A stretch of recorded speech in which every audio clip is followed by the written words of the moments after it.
Hey everybody, welcome back to RPG Imaginings. This is a character making report from a character making session that I just had with my buddy Matt C. At the Omega Dork on Twitter.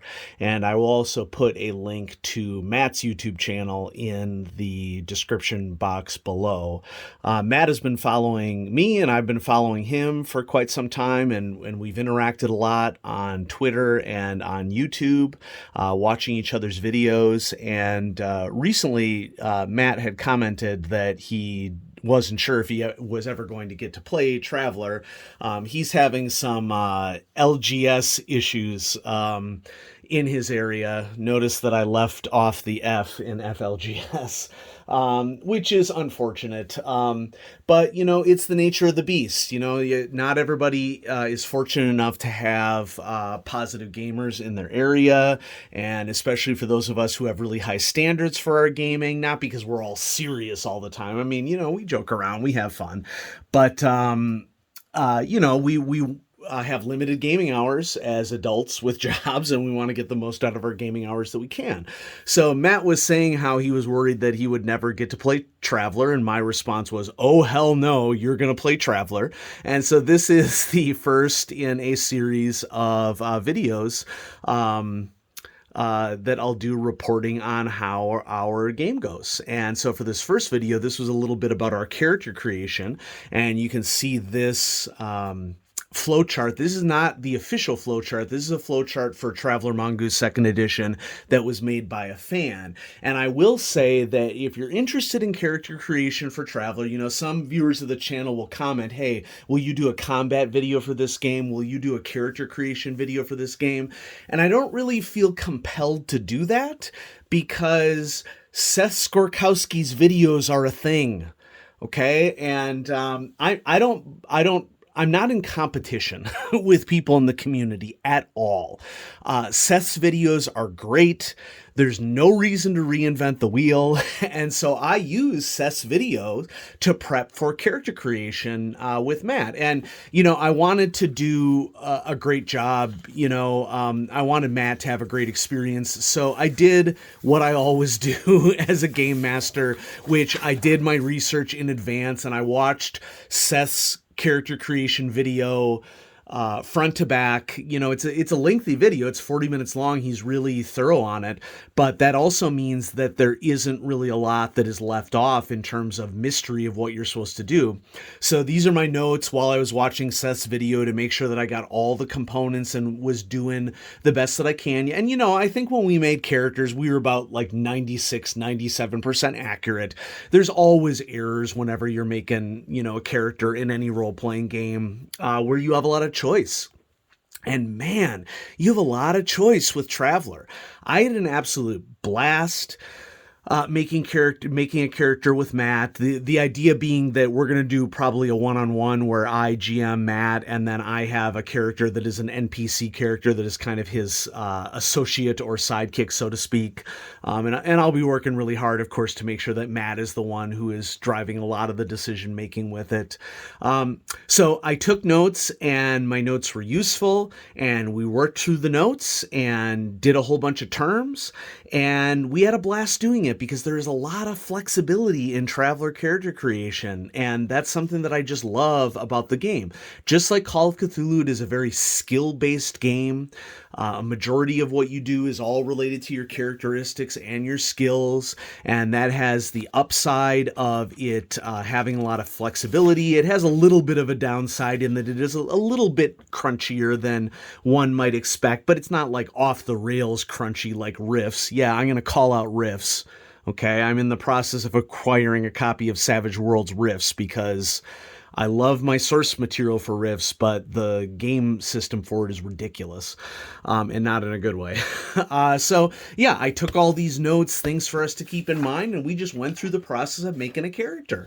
And so any of the play aids that you see here, like this flowchart for character creation, are available on Seth Skorkowski's Traveler video, which I will also link in the description box down below. And I do also just want to point out that although not as detailed as the one that I just showed you, the Core Rulebook Update 2022 has a very well-designed version of the flowchart, okay? So this time it spreads across 2 pages. I would call it a little information light, but I can see the argument here because I think that the original version of this flowchart in the 2016 core book for Mongoose 2nd edition was way too much information on a single page. As an educator, I can tell you I would look at that single page. I understand that some people prefer it. Seth prefers it. That's fine. But for me as an educator, I look at that page packed for information and I'm immediately put off because it's like information overload. So I like the decision that was made here to simplify it and take some information off of the character sheet, not the character sheet, the flowchart, in exchange for you to be able to see the arrows better.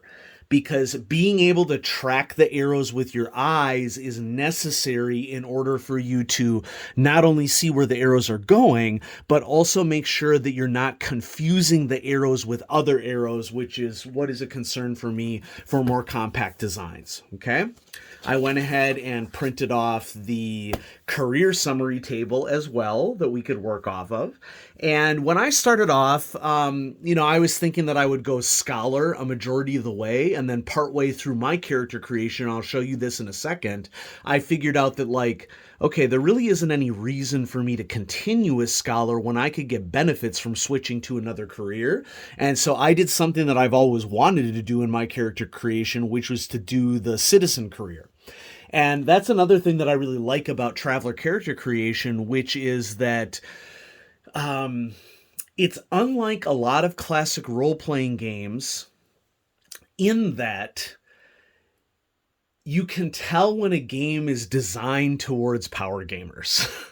And I love the idea of being subversive when you are making characters in a role-playing game and saying citizen category. I'm imagining the headspace of a power gamer. Citizen category? That sounds lame. I don't just want to be a citizen. I want to be something that's going to hit hard. I love the idea of deliberately trying out citizen as a counter to the sort of power gamer mentality. But if you really look into character creation with Traveler, the citizen career is awesome and offers a wide variety of really interesting things for you to explore. Also on Seth's page, he made a character of Jack, of course. Jack the NPC, our beloved favorite NPC in the RPG space. And so Jack, shout out to you. I have your dice set. It came to me inaccurately labeled as Seth Skorkowski dice from Q Workshop, but it was actually Jack the NPC dice, at least it is in my mind, and no one can convince me otherwise. So Seth did a really good job of working through character creation, and Matt and I went through 6 terms.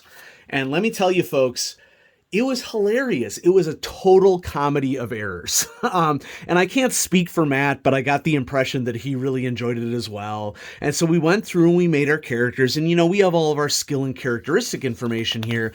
But I want to go back to my chicken scratch on the back page, because this is where I worked us through, and Matt did this as well. We worked through the 6 terms that we were using to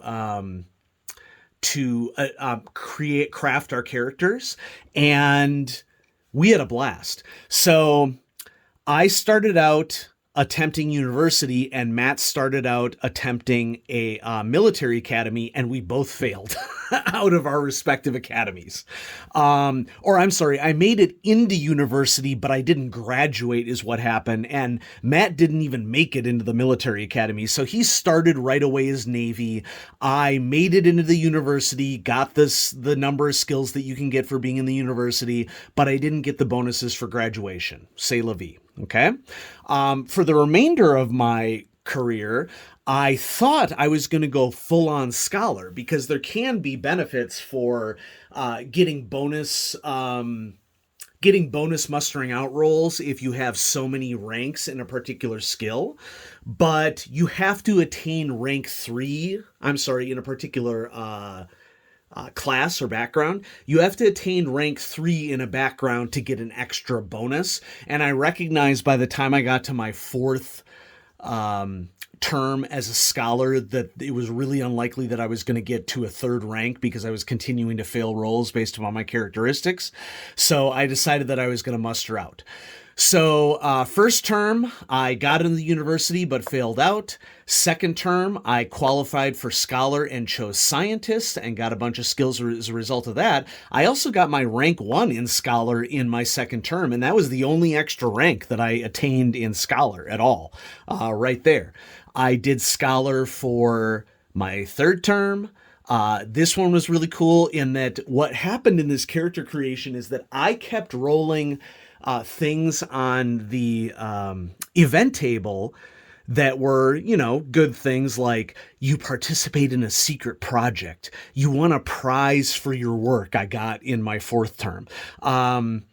You participated in a revolution. Now, this one was a mishap. Now, Matt was rolling mishaps left and right. He kept failing all of his survival rolls for character creation for the skills. And so I'm getting all these awards and stuff, and Matt's character is like, somebody dies. You flunk out of this career. You, what was another good one? He didn't even make it into the military academy. It was just a total comedy of errors for him, but we had an absolute blast doing it. And character creation is a great way to learn the system for Traveler. Traveler character creation may honestly be my favorite character creation of any TTRPG. I think that I can say that pretty confidently. So anyway, third term, I was involved with a secret project and got bonuses for that. Fourth term as a scholar, I won a prize for my work, and so I got a bonus to the benefit roll. And so I was like, you know what? I got this bonus to the benefit roll. I've gone 4 terms and I've only ranked up once in scholar. I might as well just muster out and get my stuff for scholar and go to another career. So I mustered out and I got 4 total benefits rolls, one of which got a DM bonus to it. And on my first roll, I rolled a 7 on the cash table and got 100,000 credits. And ultimately what happened with that is that Matt's character had been injured grievously throughout his character creation, and so I went ahead and I bought down a lot of his injuries with medical care. And we had been discussing cool things that at one point he took like 4 points of damage to his strength, which, isn't the worst that can happen to you, but still pretty bad. But I'm like, oh, well, I'm rich now, so I'm just going to buy down all of your strength damage. And we were like, imagining like, okay, so you got some like wasting virus that, causes you to be weak all the time. And I was able to cure him of that because as a galactic archaeologist, I'm traveling all over known space, investigating, lost cures of civilizations, or, the sky's the limit of what you can do with storytelling and Traveler. I think that people really need to understand that. If you are new to Traveler and you just bought the core rulebook update 2022, yes, I know that there's starships on the covers and laser weapons, and certainly that aspect of science fiction is a significant component of the Traveler universe, but Traveler has always been unique in that it fleshes out all of the other aspects of a science fiction setting as well. There's so much information out there about doing things on planet, doing things on orbital space stations. You could have an entire Traveler campaign that takes place on one planet or one space station, and you would have a blast.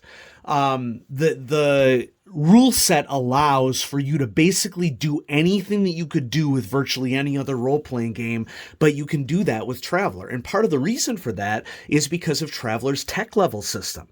That tech level in Traveler goes from 0 to 15, with 0 being, barely human or primitive tools, I think is how it's defined, all the way up to 15 or 14, which is like stuff like nanobots or, stuff that we can't even comprehend. I think I recall in reading about the Ancients, which is sort of the species that seeded humanity and other species throughout known space, that they go up to something like tech level 18, which is like interdimensional travel or something like that, you know? So it's really cool. So I mustered out, I got a big pile of cash, I got scientific equipment, which I still have to define. I got a lab ship. Now, granted, in character creation in Traveler, you don't actually get a ship, you get a ship with a mortgage on it, you know? So that's one of the things about Traveler, is that a big part of the initial adventuring for people is paying off their ship or getting square with the original owner of the ship. And then I also scored 2 ship shares, which are worth 1,000,000 credits each towards paying off a debt. Matt rolled a Far Trader. And so what we think we're going to do is I'm going to contribute my ship shares. I'm going to sell the lab ship, and we're going to go with the free trader as our primary ship for the sort of exploration campaign that we're thinking about doing. 5th term, I switched to citizen, specifically colonist. I still have to define a profession for myself as a colonist. So it's like, for me, it was like, okay, I got fed up with the research game, doing archaeological stuff. I just need to get away from a while and go terraform or work on a backwater world, getting my head in the right space, kind of with what I did with my own career over the last year. Okay. I rolled a mishap on this one, though. Revolution takes place, and it throws my life into chaos, and I'm forced off of the world that I was a colonist on. So what I ended up doing is I just went right back and tried to muster into colonist again and become a citizen. And this time I profited from a corporate secret, and I got another muster bonus as well as an additional muster because I was able to get an advance for citizen and get to rank 1. And so I was able to get 2 allies out of this, out of this last term, which that's huge. I'm going to have a lot of fun figuring out what my allies are. Get this is really cool. Matt rolled largely through mishaps 2 enemies and 1 rival. So that's going to be really interesting for us. You know, because allies and rivals, enemies, that just immediately helps the GM, me, to flesh out characters and for characters to contribute to potentiality for NPCs in a game. And so this was an awesome character creation setting. We did it over Zoom. Matt lives around the DC area and I'm in Nebraska. And so one of the cool things over the last couple of years with the pandemic is that, you know, we've been able to pick up some gaming across country, which I really appreciate. So yeah, there you have it. I haven't even named my character yet. I'm going to work on that. My species is human. But yeah, super excited for this. Now, I have something coming up on the channel. My wonderful partnership with the generous folks at Mongoose Publishing had sent me this Traveler Core Rulebook Update 2022, and Matt watched the video and had brought up how he wanted to play Traveler again. So I'm like, dude, we don't have a reason not to do this, okay? Let's play some Traveler. Let's make characters, okay? And we're going to be playing Traveler pretty soon. Another thing that I want to point out to everybody, though, is that Mongoose saw that first video and they liked it, and so they sent me Highguard Update 2022.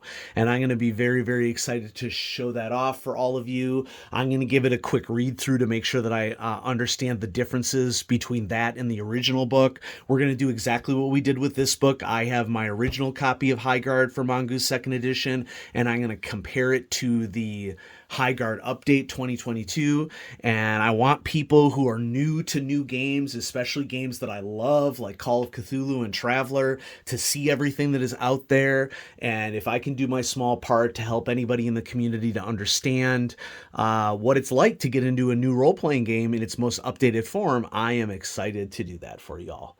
And so shout out to Matt. Matt, thank you so much for that character creation session. I had a ton of fun. It was probably the most favorite character creation session that I've had, at least in a very, very long time. And I'm looking forward to playing with you.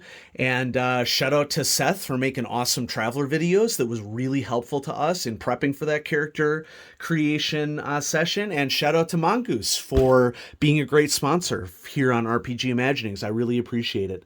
So thanks, everybody. Thanks for watching. Have a great day. Bye-bye.